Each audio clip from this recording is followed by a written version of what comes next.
बारिश में गरीब बहू की 4 मंजिला झोपड़ी। मेरी जिंदगी भर की जमा पूंजी है ये, मैं उसे कुछ नहीं होने दूंगी। माँ जी, ये मुझे दे दो। वैसे भी अब आप बूढ़ी हो गई हो, कहीं पानी में गिर गई तो सोना भी आपके साथ बह जाएगा, फिर ये किसी के काम नहीं आएगा। कुछ भी हो जाए मैं नहीं दूंगी। मैं जानती हूँ तू मेरा सारा गहना हड़पना चाहती है। दे दो माँ जी, अपने पास रखकर भी क्या ही करोगी, अब तो मरने ही वाली हो। देखो घर ढहता चला जा रहा है। बचाओ, कोई मुझे बचाओ, मैं मर जाऊंगी। मुझे भी कोई बचा ले, वरना मैं पानी में बह जाऊंगी, जिंदा नहीं बचूंगी। तेज मूसलाधार बारिश में घर ढहता चला जा रहा था। नीचे तेज पानी का बहाव था। दोनों सास बहू पानी में बहने वाली थी। तभी छोटी बहू मानवी अपनी 4 मंजिला झोपड़ी से एक रस्सी में कांटा बांधकर ढहते हुए घर की खिड़की पर फेंकती है। दीदी, माँ जी, आप लोग इस रस्सी के सहारे आ जाओ, वरना कोई नहीं बचेगा। हाँ बहू। जिसके बाद जैसे तैसे सुजाता और मालती उस रस्सी को टाइट पकड़कर अपने गिरते हुए घर से गरीब बहू की 4 मंजिला झोपड़ी में आ जाती हैं। मुझे तो यकीन नहीं हो रहा मालती बहू, कुछ समय पहले तू मेरे मरने की दुहाई मांग रही थी। वो माँ जी, मुझे सब पता है, मुझे मत सिखा। बाहर तेज मूसलाधार बारिश हो रही थी। इधर घर में बहू की सच्चाई सबके सामने आ चुकी थी। लेकिन मानवी कौन थी जिसने मालती और सुजाता की मदद की? और जब पक्का मकान ढह गया तो इतनी बारिश में ये 4 मंजिला झोपड़ी कैसे नहीं गिरी? चलिए देखते हैं। कुछ महीने पहले बारिश का मौसम चल रहा था। घर के अंदर रोज की तरह खर्च और दिखावे की बातें हो रही थी। गणेश जी, मुझे 10,000 रुपए दे दीजिए, मुझे मालती बहू के साथ शॉपिंग पर जाना है। 10,000 रुपए? इतनी बड़ी रकम का क्या करना है? आखिर खरीदना क्या है? अरे जी, औरतों की शॉपिंग का हिसाब थोड़ी होता है, बस पैसे दीजिए। लो, रख लो, लेकिन सोच समझ कर खर्च करना। इतने पैसों में कौन सी इतनी शॉपिंग करता है? आप बस पैसे दीजिए, बाकी हमें करने दीजिए। दोनों सास बहू खुशी खुशी मॉल पहुंच जाती हैं। वहां एक से बढ़कर एक महंगी दुकानें देखकर दोनों का मन मचल उठता है। माँ जी देखिए, ये ड्रेस कितनी सुंदर है, बिल्कुल पार्टी वाली लग रही है। सच में बहुत सुंदर है। कितने की है? सिर्फ 5,000 की है माँ जी, मुझे तो यही चाहिए। ले लो बहू, आज दिल खोल कर खरीदारी करेंगे। धीरे धीरे दोनों कपड़े, मेकअप, सैंडल और कई सामान खरीदती चली गईं। 10,000 रुपए कब खत्म हो गए उन्हें पता ही नहीं चला। माँ जी, पैसे तो खत्म हो गए, अभी तो और सामान लेना है। चिंता मत करो, तुम्हारे पापा जी का क्रेडिट कार्ड है ना? सुजाता तुरंत गणेश का क्रेडिट कार्ड निकालकर मशीन में स्वाइप कर देती है। अरे वाह, ये गोल्ड रिंग कितनी सुंदर है, मैं तो ये लेकर ही जाऊंगी। मैडम, ये रिंग बहुत पसंद की जाती है। वाकई ये काफी सुंदर है, पैक कर दीजिए। मैडम, आपका पूरा बिल 1 लाख रुपए हुआ है। माँ जी, क्या शॉपिंग हुई है, मजा आ गया। जिंदगी एक ही बार मिलती है बहू, खुलकर जीना चाहिए। शाम को दोनों ढेर सारे बैग लेकर घर लौटते हैं। गणेश मोबाइल पर बैंक का मैसेज देखकर चौंक जाते हैं। सुजाता, मेरी क्रेडिट कार्ड से इतने पैसे कैसे कट गए? अरे जी, थोड़ा पैसा कम पड़ गया था, इसीलिए कार्ड स्वाइप कर दिया। लेकिन मैंने तो 10,000 रुपए दिए थे, उनसे जो बचे हैं वो दे दो। पापा जी, सारे पैसे तो खर्च हो गए। हाँ जी, अब फिर आपके कार्ड से भी पेमेंट करनी पड़ी। आखिर ऐसा क्या खरीद लिया कि 1 लाख रुपए का बिल आ गया? क्या आप शॉपिंग पर भी पाबंदी लगाओगे? कमाते किसके लिए हो? हाँ पापा जी, जो मन आया वो खरीदा, मन मार कर थोड़ी ना जीना है। बेटा, पैसे बड़ी मुश्किल से आते हैं, इतनी बर्बादी ठीक नहीं होती। पैसे फिर आ जाएंगे पापा जी, इतना क्यों सोचते हैं? अगले दिन सुबह गणेश की तबीयत ठीक नहीं थी। उन्होंने बहू से हल्का खाना बनाने को कहा। बेटा मालती, आज कुछ हल्का खाना बना देना, भारी खाना मुझसे पचता नहीं है। ठीक है पापा जी, जैसा आप कहें। लेकिन रसोई में पहुंचते ही मालती ने छोले और भटूरे बनाना शुरू कर दिया। आज तो सब मजेदार खाना खाएंगे। दोपहर को सब खाने की मेज पर बैठे हैं। मालती पार्टी जाने के लिए 1 पीस पहनकर आई। बेटा, ये कैसे कपड़े पहन रखे हैं? पापा जी, मेरी मर्जी, मैं जैसे चाहूँ वैसे कपड़े पहनूं, मुझे पार्टी में जाना है। मैंने तो हल्का खाना कहा था, ये इतना भारी खाना क्यों बना दिया? पापा जी, आपके लिए मैं सबको उबला हुआ खाना तो नहीं खिलाऊंगी। सुजाता, देख रही हो बहू कैसे बात कर रही है? क्या देखूं, जितना स्वादिष्ट खाना बनाया, आप भी खाइए, उबला खाना कौन खाता है? अच्छा। ऐसे कई दिन बीत गए। मालती रोज ऑनलाइन महंगी महंगी शॉपिंग करने लगी। बहू, थोड़ा खर्च कम किया करो, जरूरत से ज्यादा खर्च ठीक नहीं होता। मैं अपने पति की कमाई उड़ा रही हूँ, आपकी नहीं, आप चिंता मत कीजिए। अच्छा बेटा। यह बात सुनकर गणेश का दिल टूट गया। उन्हें अपने ही घर में परायापन महसूस होने लगा। बाबा, क्या हुआ, आप इतने उदास क्यों हैं? कुछ नहीं बेटा, बस थोड़ा परेशान हूँ, मैं जरा टहल कर आता हूँ। गणेश धीरे धीरे पार्क की ओर चले गए। वहां उनकी मुलाकात पुराने दोस्त रामधनी से हुई। अरे गणेश, कैसे हो यार? ठीक नहीं हो, बहुत परेशान हूँ। क्या बात है, सब ठीक तो है? घर की औरतों के लक्षण ठीक नहीं है, सब पैसों के पीछे भाग रही है। मुझे लगता है मेरा घर बर्बाद हो जाएगा। जितनी अमीरी दिखती है उतनी है नहीं, सब कुछ लोन पर चल रहा है। अगर घर सुधारना है तो एक संस्कारी और समझदार बहू लानी होगी, लेकिन सुजाता इसके लिए कभी नहीं मानेगी। मेरी मानो, सुजीत की शादी किसी गरीब घर की संस्कारी लड़की से करा दो, जो घर संभालना जानती हो, पैसे उड़ाना नहीं। बात तो तुम्हारी सही है, लेकिन ऐसी लड़की मिलेगी कहाँ? अरे मेरे दोस्त की बेटी है, बहुत सुंदर, मेहनती और संस्कारी है, बस गरीब घर की है। मुझे गरीब अमीर से फर्क नहीं पड़ता, बस लड़की अच्छी होनी चाहिए। बातें दोनों करते हुए आगे बढ़ रहे थे, तभी अचानक गणेश को तेज चक्कर आया। रामधनी, मुझे अगले ही पल गणेश जमीन पर गिर पड़े। रामधनी तुरंत सुजीत को फोन करता है। अरे सुजीत, जल्दी आ जाओ, तुम्हारे पापा की तबीयत बहुत खराब है। सुजीत तुरंत पहुंचा और दोनों मिलकर गणेश को अस्पताल ले गए। देखिए, इनकी बीमारी काफी गंभीर है, इलाज होगा लेकिन समय बहुत कम है। डॉक्टर साहब, पापा ठीक तो हो जाएंगे ना? अभी इनका बहुत ध्यान रखना होगा। सुजीत बेटा, शायद मैं सिर्फ साल 1.5 साल का मेहमान हूं। ऐसा मत कहिए पापा। मेरी एक आखिरी इच्छा है, तुम मेरी पसंद की लड़की से शादी कर लो। अगर इससे आपको खुशी मिलेगी तो मुझे कोई आपत्ति नहीं है। भगवान तुम्हें खुश रखे बेटा। कुछ दिनों बाद रामधनी के दोस्त की बेटी मानवी से सुजीत के मंदिर में सादगी से शादी करवा दी गई। वहां सिर्फ गणेश और रामधनी मौजूद थे। शादी के बाद सुजीत और मानवी घर पहुंचे। नई बहू आज पहली बार घर की दहलीज पर खड़ी थी। इतने अमीर होकर भी बेटे की मंदिर में शादी कर दी और घर वालों को भी खबर नहीं दी। लगता है लड़की गरीब घर की है। तभी सुजाता और मालती बाहर आईं। दोनों का चेहरा गुस्से से लाल था। ये क्या कर दिया आपने? गरीब घर की लड़की हमारे घर की बहू बनेगी? घर के छोटे बेटे की शादी ऐसे कौन करता है? धूमधाम से करनी चाहिए थी, हमें तो बताया तक नहीं गया। अब पता चल रहा है कि ये गरीब घर की लड़की है। माहौल पूरी तरह तनाव से भर गया। तभी कीर्ति आरती की थाल लेकर आगे आई। भाभी, आप इन बातों की चिंता मत कीजिए, आइए गृह प्रवेश कीजिए, हमारे घर में आपका स्वागत है। कीर्ति ने मानवी की आरती उतारी और पूरे सम्मान के साथ उसका गृह प्रवेश करवाया। वहीं सुजाता और मालती का मुंह अब भी बना हुआ था। मानवी का गृह प्रवेश हो चुका था। घर के अंदर आते ही माहौल फिर से गर्मा गया। देख लिया जी आपने, अगर हमें बताते तो हम धूमधाम से शादी करते। ये क्या गरीब घर की लड़की को चुपचाप बहू बना कर ले आए।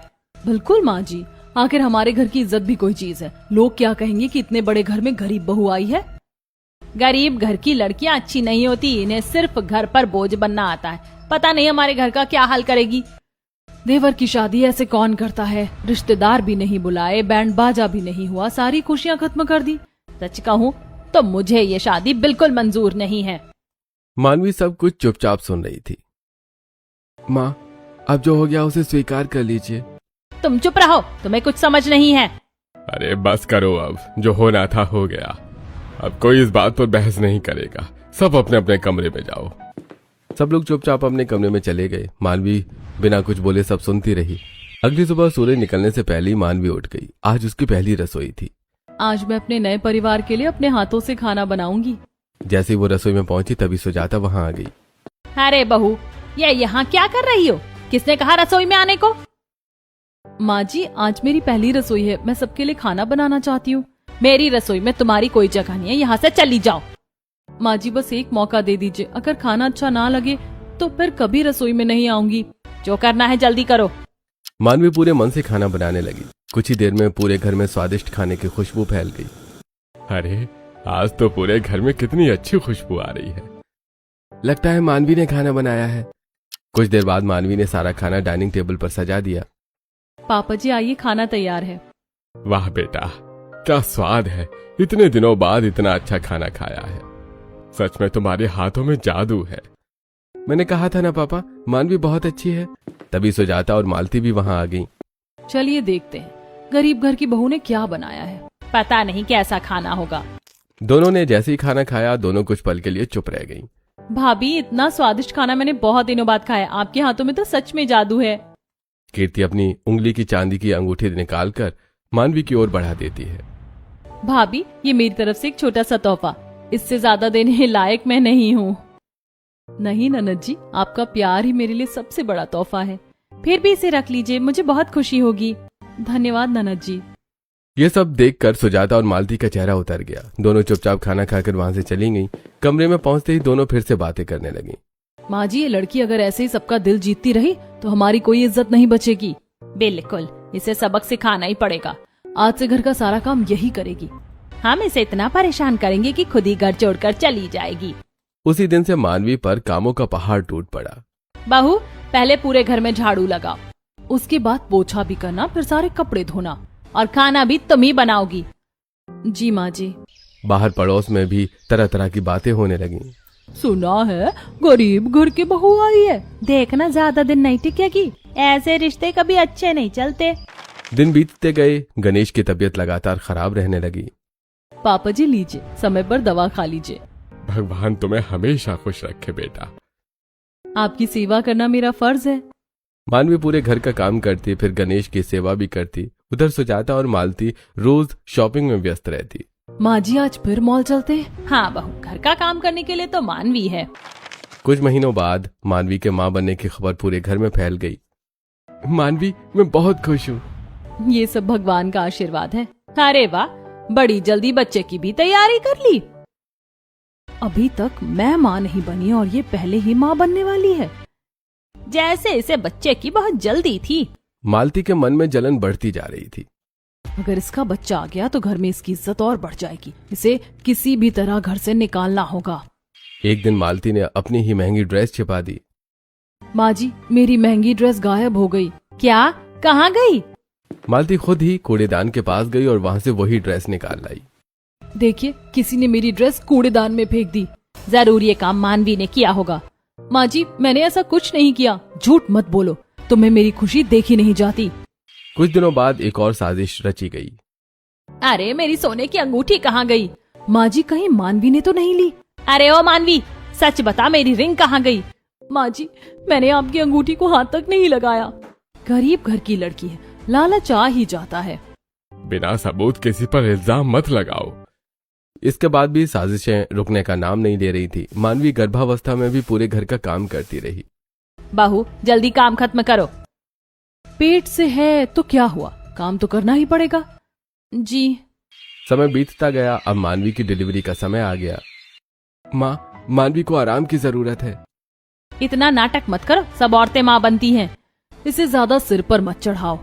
कुछ दिनों बाद मानवी ने एक प्यारे से बेटे को जन्म दिया। भगवान का लाख लाख शुक्र है। धन्यवाद भगवान। बच्चा होने के बाद भी मानवी को आराम नहीं मिला। वो बच्चे को संभालते हुए पूरे घर का काम करती रही। भाभी, बाबू को मुझे दे दीजिए, आप आराम से काम कर लीजिए। धन्यवाद ननद जी, आपका साथ हमेशा हिम्मत देता है। आप चिंता मत कीजिए, मैं हूँ ना। मानवी, तुम इतना सारा काम अकेले कैसे कर लेती हो? जब परिवार की जिम्मेदारी अपनी हो तो थकान भी छोटी लगने लगती है। बाहर लगातार तेज मूसलाधार बारिश हो रही थी। घर के अंदर भी मानवी के खिलाफ नई साजिश की तैयारी शुरू हो चुकी थी। माँ जी, अब तो मैं इस गरीब से तंग आ गई हूँ। इसका बच्चा भी हो गया है। अगर ये ऐसे ही रही तो सब इसकी ही तारीफ करेंगे। अरे बहू, तू चिंता क्यों करती है? इसे घर से निकालना अब मेरा काम है। देखना, ऐसा खेल खेलूंगी कि खुद ही बदनाम होकर जाएगी। सच माँ जी, जल्दी बताइए क्या करने वाली हैं? पहले मेरे सारे गहने मैं खुद छिपाऊंगी, फिर चोरी का इल्जाम इसी पर लगाऊंगी। वाह माँ जी, फिर तो इसे कोई बचा भी नहीं पाएगा। बाहर बारिश और तेज हो चुकी थी। इसी बीच सुजाता ने अपने गहने एक पुराने संदूक में छिपा दिए। अरे, कहाँ गए सबके सब? मेरे सारे गहने गायब हो गए। क्या माँ जी, इतने सारे गहने कौन ले गया? ये मानवी इस घर में नहीं आई है, जरूर इसी ने चुराए होंगे। नहीं माँ जी, मैंने आपके गहनों को हाथ तक नहीं लगाया। झूठ मत बोल, सब तूने ही चुराया है। गरीब घर की लड़की है, सोना देखकर नियत बदल गई होगी। भगवान की कसम, मैंने कुछ नहीं किया। माँ, बिना सबूत के भाभी पर इल्जाम मत लगाइए। भाभी ऐसा कभी नहीं कर सकती। चुप रह, लगता है इस गरीब ने तुझ पर भी जादू टोना कर दिया है। माँ, सच बोलना अगर जादू है तो मैं हमेशा सच के साथ रहूंगी। माँ, मैं भी मानवी पर विश्वास करता हूँ। अगर तू इसकी तरफदारी करेगा तो तू भी इसके साथ इस घर से निकल जा। तेज बारिश के बीच मानवी अपने छोटे बच्चे को गोद में लेकर घर से बाहर निकल गई। सुजीत भी उसका हाथ पकड़कर उसके साथ चल पड़ा। चलिए जी, जहाँ भगवान ले जाएंगे वहीं रह लेंगे। मैं तुम्हारा साथ कभी नहीं छोड़ूंगा। पूरी रात काली घटाओं के बीच तेज बारिश होती रही। तीनों एक पेड़ के नीचे भीगते रहे। हे भगवान, मेरे बच्चे को सुरक्षित रखना। काश हमारे सिर पर एक छोटी सी छत होती। ऐसी कुछ दिन गुजर गए। बारिश रुकने का नाम नहीं ले रही थी। एक दिन मानवी पेड़ के नीचे बैठी थी, तभी गणेश धीरे धीरे वहां पहुंचे। बेटा, हिम्मत मत हारना। मुझे पूरा विश्वास है कि एक दिन सब ठीक होगा। पापा जी, मैंने कुछ भी गलत नहीं किया। मुझे सब पता है बेटा, लेकिन मैं घर वालों को बदल नहीं पाया। तभी सुजाता भी वहां पहुंच गई। बाहर अब भी तेज बारिश हो रही थी। सुन ले, इस घर से तुझे कुछ नहीं मिलेगा। बस ये जमीन का छोटा सा टुकड़ा ले ले और हमेशा के लिए हमारा पीछा छोड़ दे। माँ जी, मुझे किसी की दौलत नहीं चाहिए। बेटा, मेरे पास अब देने को बस यही छोटा सा टुकड़ा बचा है। इसी पर अपना घर बना लेना। मुझे माफ कर देना। मैंने सोचा था कि ये लोग एक दिन बदल जाएंगे। पापा जी, आप मुझे शर्मिंदा मत कीजिए। गणेश भारी मन से वापस घर लौटे। बाहर बारिश और काले बादल पूरे आसमान पर छाए हुए थे। अचानक गणेश के सीने में तेज दर्द उठा और वो जमीन पर गिर पड़े। गणेश जी, आंखें खोलिए। पापा जी, पापा जी। सभी गणेश को अस्पताल ले जाते हैं। मुझे अफसोस है, अब ये हमारे बीच नहीं रहे। बाहर मूसलाधार बारिश हो रही थी। पूरा आकाश काले बादलों से घिरा हुआ था। हाय, इस कलमुही ने मेरे पति पर काला जादू कर दिया। मेरे पति को खा गई। सब इस मनहूस के आने के बाद हुआ है। माँ, ऐसी बातें मत कहिए। तेज बारिश के बीच ही गणेश का अंतिम संस्कार किया गया। हर किसी की आंखें नम थी। पापा, आपने हमें अकेला छोड़ दिया। भगवान आपकी आत्मा को शांति दे। अंतिम संस्कार के बाद भी सुजाता और मालती का व्यवहार नहीं बदला। दूर हट जा हमारे सामने से। तेरी वजह से ही ये सब हुआ। हमारे घर में कदम रखते ही अशुभ हो गया। भगवान सब देख रहे हैं। उसी रात तेज बारिश में मानवी ने सुजीत की ओर देखा। अब हमें अपना घर खुद बनाना पड़ेगा। दूसरों के भरोसे जिंदगी नहीं कटेगी। तुम चिंता मत करो, मैं जंगल से लकड़ियां और बांस लेकर आता हूँ। अगली सुबह भी बारिश जारी थी। सुजीत जंगल से बांस और मजबूत लकड़ियां लेकर घर लौट आया। बस अब यहीं से हमारी नई जिंदगी शुरू होगी।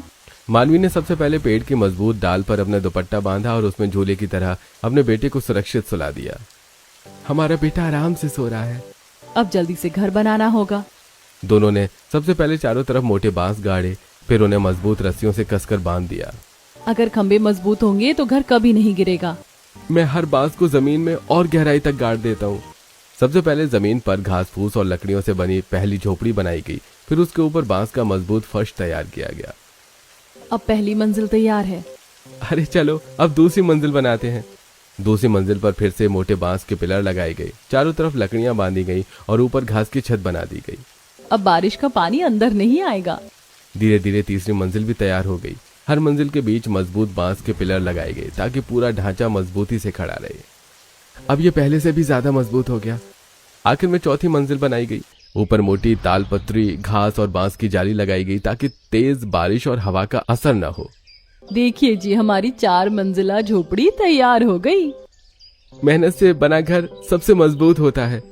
यह अनोखी 4 मंजिला झोपड़ी देखकर पूरे मोहल्ले के लोग इकट्ठा हो गए। अरे देखो, लोग पक्का मकान बनाते हैं और ये 4 मंजिला झोपड़ी बना रही है। पहली तेज बारिश में ही बह जाएगी। इतना भी कोई सपना देखता है क्या? गरीब आखिर गरीब ही रहेगा। देखना, कुछ ही दिनों में सब ढह जाएगा। गणेश अब इस दुनिया में नहीं थे, लेकिन कीर्ति का मन हर समय अपनी भाभी के लिए दुखी रहता था।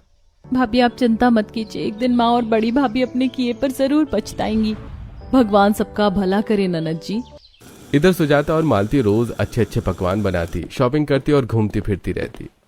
माँ जी, आज फिर बाजार चलते। चल बहू, जिंदगी का मजा लेना चाहिए। उधर मानवी मिट्टी का चूना तैयार करती है, मिट्टी के बर्तन बनाती है और अपनी 4 मंजिला झोपड़ी को रहने लायक बनाती। अब हमारा घर सच में घर जैसा लगने लगा है। हे प्रभु, बस हमारा साथ हमेशा बना रहे। दूसरी ओर लगातार हो रही तेज बारिश की वजह से पुराने पक्के मकान में सीलन आने लगी। बेटा श्रवण, देख तो सही, दीवारों में दरारें पड़ गई हैं। माँ, छत से भी पानी टपक रहा है।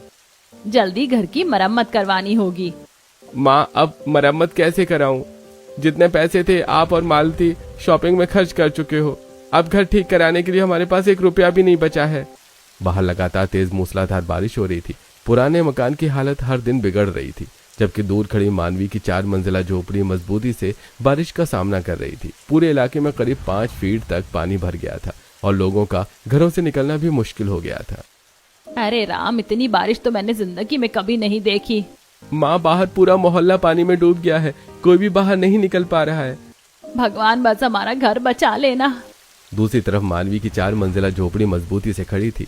वहीं बड़े घर में सुजाता और मालती आराम से बैठकर बारिश का आनंद ले रही थी। माँ जी लीजिए गर्मा गर्म चाय और पकौड़े। वाह बहू, बारिश में चाय पकौड़ों का मजा ही कुछ और है। माँ जी देखिए ना, वो गरीब अपनी 4 मंजिला झोपड़ी में बैठी होगी, थोड़ी देर में उसकी झोपड़ी बह जाएगी। अरे लोग पक्के मकान बनाते हैं और उसने 4 मंजिला झोपड़ी बनाई है। इतनी तेज बारिश में उसका बचना नामुमकिन है। आज तो उसकी सारी मेहनत पानी में बह जाएगी। बाहर बारिश और तेज होती गई, पानी का बहाव बढ़ता ही जा रहा था। माँ जी नीचे देखिए, 5 फीट तक पानी भर गया है। सच में पूरा आंगन पानी में डूब गया है। तभी अचानक पुराने मकान की सीलन भरी दीवारों से तेज आवाज आने लगी। माँ, दीवार में दरार और बड़ी हो गई है। हे भगवान! अगले ही पल एक तरफ की दीवार जोरदार आवाज के साथ टूट कर गिर गई। माँ जी, घर टूट रहा है। जल्दी बाहर चलिए। पानी लगातार बढ़ रहा था और पूरा घर धीरे धीरे ढहने लगा। रुको, पहले मेरी तिजोरी। सुजाता दौड़कर तिजोरी खोलती है और अपने सारे गहने निकालकर सीने से लगा लेती है। ये मेरी जिंदगी भर की जमा पूंजी है। पति तो पहले ही चला गया, अब यही मेरा सहारा है। माँ जी जल्दी चलिए, नहीं तो हम भी मर जाएंगे। दूसरी ओर 4 मंजिला झोपड़ी की सबसे ऊपरी मंजिल से मानवी ये सब देख रही थी। चाहे इन्होंने मेरे साथ कितना भी बुरा किया हो, लेकिन मैं अपने ससुराल वालों को कुछ नहीं होने दूंगी। तेज मूसलाधार बारिश में घर ढहता चला जा रहा था। नीचे तेज पानी का बहाव था। दोनों सास बहू पानी में बहने वाली थी। तभी छोटी बहू मानवी अपनी 4 मंजिला झोपड़ी से एक रस्सी में कांटा बांधकर ढहते हुए घर की खिड़की पर फेंकती है। दीदी, माँ जी, आप लोग इस रस्सी के सहारे आ जाओ, वरना कोई नहीं बचेगा। हाँ बहू। जिसके बाद जैसे तैसे सुजाता और मालती उस रस्सी को टाइट पकड़कर अपने गिरते हुए घर से गरीब बहू की 4 मंजिला झोपड़ी में जाती हैं। मुझे तो यकीन नहीं हो रहा मालती बहू, कुछ समय पहले तो मेरे मरने की दुहाई मांग रही थी। वो माँ जी, मुझे सब पता है, मुझे मत सिखा। बाहर अब भी तेज बारिश हो रही थी। 4 मंजिला झोपड़ी के अंदर सभी सुरक्षित थे। मानवी बहू, आज तुमने मेरी जान बचा ली। अगर तुम नहीं होती तो हम दोनों आज जिंदा नहीं बचते। माँ जी, आप मेरी माँ जैसी हैं, आपको बचाना मेरा फर्ज था। बेटा, आज मेरी आंखें खुल गई। सुजाता ने मालती की तरफ देखा। उसके चेहरे पर अब पछतावा और गुस्सा दोनों था। मालती, आज मुझे तेरी असलियत समझ आ गई। माँ जी, मैंने क्या किया? जब जान पर बनाई थी तब भी तुझे मेरे गहनों की पड़ी थी, मेरी जान की नहीं। माँ जी, मैं तो बस चुप। पूरी जिंदगी तू सिर्फ पैसों के पीछे भागती रही। जिस बहू को मैंने घर से निकाल दिया, उसी ने आज अपनी जान जोखिम में डालकर हमें बचाया। मालती शर्मिंदा हो जाती है। कुछ देर तक सभी चुप बैठे रहे। बाहर बारिश भी अब भी लगातार हो रही थी। मानवी बहू, एक बात समझ में नहीं आ रही। जी माँ जी, पूछिए। हमारा पक्का मकान इतनी जल्दी ढह गया, लेकिन इतनी तेज बारिश में तुम्हारी 4 मंजिला झोपड़ी को कुछ भी नहीं हुआ। आखिर ऐसा कैसे? हाँ मानवी, मुझे भी ये जानना है। सच में ये झोपड़ी तो पहले से भी ज्यादा मजबूत लग रही है। भाभी, अब आप ही बताइए, इसका राज क्या है? माँ जी, इस घर की मजबूती का राज इसकी ऊंचाई नहीं, इसकी नींव है। मतलब? जब हमने ये झोपड़ी बनाई तो सबसे पहले जमीन में गहराई तक मोटे मोटे बांस गाड़े, फिर हर मंजिल पर मजबूत बांस के पिलर लगाकर उन्हें मोटी रस्सियों से कसकर बांधा ताकि तेज हवा में भी झोपड़ी ना हिले। छत पर घास के ऊपर ताल पत्री बिछाकर उसे लकड़ियों से दबा दिया ताकि पानी अंदर ना आए। हमने हर मंजिल का वजन बराबर रखा था, इसलिए किसी एक हिस्से पर ज्यादा दबाव नहीं पड़ा। और सबसे जरूरी बात माँ जी, हमने इसे दिखावे के लिए नहीं, जरूरत के हिसाब से बनाया है। और हमने अपने पक्के घर की कभी मरम्मत तक नहीं करवाई। दीवारों में सीलन आई, दरारें पड़ी, लेकिन किसी ने ध्यान नहीं दिया। सच कह रही हो मानवी। बेटा, आज समझ आया कि घर सिर्फ ईंटों से नहीं, समझदारी और मेहनत से मजबूत बनता है। माँ जी, भगवान की कृपा और सबके साथ से हर मुश्किल आसान हो जाती है। बाहर तेज बारिश अब भी जारी थी, लेकिन इस बार 4 मंजिला झोपड़ी के अंदर पहली बार रिश्तों की नींव मजबूत होती हुई दिखाई दे रही थी। बाहर तेज मूसलाधार बारिश अब भी लगातार हो रही थी। झोपड़ी के अंदर सभी चुपचाप बैठे थे। माँ जी, मैं आपको एक चीज दिखाना चाहती हूँ। मानवी धीरे से एक पर्दा हटाती है। पर्दे के पीछे गणेश जी की तस्वीर रखी थी। सामने दीपक जल रहा था और उसके पास एक पुरानी डायरी रखी हुई थी। अरे, ये तो तुम्हारे पिताजी की तस्वीर है। जी माँ जी, मैं रोज इनके सामने दीपक जलाती हूँ। और ये डायरी पिताजी ने मुझे अपने आखिरी दिनों में दी थी। डायरी? इसमें क्या लिखा है बहू? आप खुद पढ़ लीजिए माँ जी। सुजाता कांपते हाथों से डायरी खोलती है। जैसे ही पहला पन्ना खुलता है, कहानी फ्लैशबैक में चली जाती है। अस्पताल के कमरे में गणेश डॉक्टर के सामने बैठे हैं। कमरे में गहरा सन्नाटा था। गणेश जी, आपकी रिपोर्ट आ चुकी है। डॉक्टर साहब, सब ठीक तो है ना? मुझे अफसोस है, आपको ब्लड कैंसर है। क्या? बीमारी आखिरी स्टेज पर है। अब आपके पास बहुत कम समय बचा है। समझ गया डॉक्टर साहब। जितना समय है उसे अपने परिवार के साथ बिताइए। अस्पताल से बाहर निकलते ही गणेश की आंखों में आंसू आ गए। मेरे जाने के बाद इस घर का क्या होगा? नहीं, मुझे कुछ करना होगा। इस घर को संभालने के लिए एक संस्कारी बहू लानी ही पड़ेगी। कुछ दिनों बाद गणेश ने सुजीत की शादी मानवी से करवा दी। सुजाता की आंखों से आंसू बहने लगे। डायरी अब भी उनके हाथों में थी। माँ जी, इसी वजह से पिताजी ने मेरी शादी इस घर में करवाई थी। सुजाता आगे का पन्ना पलटती है। कहानी फिर से फ्लैशबैक में चली जाती है। गणेश की तबीयत बहुत ज्यादा खराब हो चुकी थी। वो मानवी को अपने कमरे में बुलाते हैं। मानवी बेटा, इधर आओ। जी पिताजी, आप मुझे बुला रहे थे? बेटा, ये डायरी संभाल कर रखना। इसमें क्या है पिताजी? इसमें एक मजबूत घर बनाने का पूरा राज लिखा है। जी पिताजी। मेरे पास कुछ शीशम की मजबूत लकड़ियां रखी हैं। जब समय आए तो उन्हीं लकड़ियों का इस्तेमाल करना। जैसा आप कहेंगे वैसा ही करूंगी। 4 मंजिला लकड़ी की झोपड़ी बनाना, हर मंजिल में मजबूत बांस के पिलर लगाना और शीशम की लकड़ियों से उसे बांधना। जी पिताजी। कितनी भी तेज बारिश क्यों ना हो, वो झोपड़ी कभी नहीं गिरेगी। मैं आपकी हर बात याद रखूंगी। और एक बात लिख कर ले लो बेटा, एक दिन हमारे पक्के घर पर बहुत बड़ी मुसीबत आने वाली है। ऐसा मत कहिए पिताजी। शायद तब तक मैं इस दुनिया में नहीं रहूंगा। पिताजी। बेटा, इस घर को टूटने मत देना, चाहे लोग तुझे समझें या नहीं। डायरी बंद करते ही सुजाता फूट फूट कर रोने लगी। हे भगवान, मुझे कुछ भी पता नहीं था। बहू, मुझे माफ कर देना। माँ जी, मैंने तुझ पर कितने झूठे आरोप लगाए, तुझे चोर का, घर से निकाल दिया, लेकिन आखिर में तू ही मेरी असली बहू निकली। माँ जी, बड़े कभी गलत नहीं होते। नहीं बहू, गलती मेरी थी। मैं हमेशा दिखावे के पीछे भागती रही। अगर तेरी ये 4 मंजिला झोपड़ी नहीं होती तो आज हम सब जिंदा नहीं होते। पापा दूर होकर भी हम सबको बचा गए। मुझे भी पिताजी की बात समझ नहीं आई थी। पापा हमेशा सही सोचते थे। माँ जी, मुझसे बहुत बड़ी गलती हो गई। बहू, गलती सबसे होती है, लेकिन लालच इंसान को अंधा बना देता है। मुझे माफ कर दीजिए। अगर दिल से पछतावा हो जाए तो परिवार फिर से जुड़ सकता है। आज मैं सबके सामने कहती हूँ, मेरी इस अमीर बहू से कहीं ज्यादा अच्छी मेरी गरीब बहू है, जिसने 4 मंजिला झोपड़ी बनाकर सिर्फ अपना नहीं, पूरे परिवार का जीवन बचा लिया। मुझे अपनी पत्नी पर गर्व है। अब हमारा परिवार फिर से एक हो गया। ये सब पिताजी के आशीर्वाद और भगवान की कृपा से ही संभव हुआ है। बाहर बारिश धीरे धीरे थमने लगी थी। काले बादलों के बीच से सूरज की हल्की किरणें निकल रही थी, जैसे परिवार की जिंदगी में भी एक नई शुरुआत होने जा रही हो। 4 मंजिला झोपड़ी में पहली बार सुकून का माहौल था।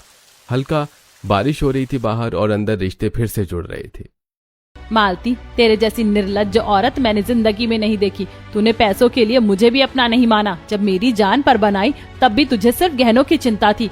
मुझे तुझसे ऐसी उम्मीद बिल्कुल नहीं थी। माँ जी, मुझसे बहुत बड़ी गलती हो गई, मुझे माफ कर दीजिए। माफी हर गलती की नहीं होती बहू। इंसान की पहचान मुश्किल समय में होती है और उस दिन तू हार गई।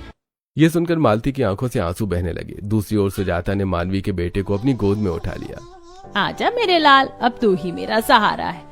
और मानवी, आज से तू सिर्फ मेरी बहू नहीं, मेरी बेटी है। माँ जी, परिवार साथ रहे, मेरे लिए यही सबसे बड़ी खुशी है।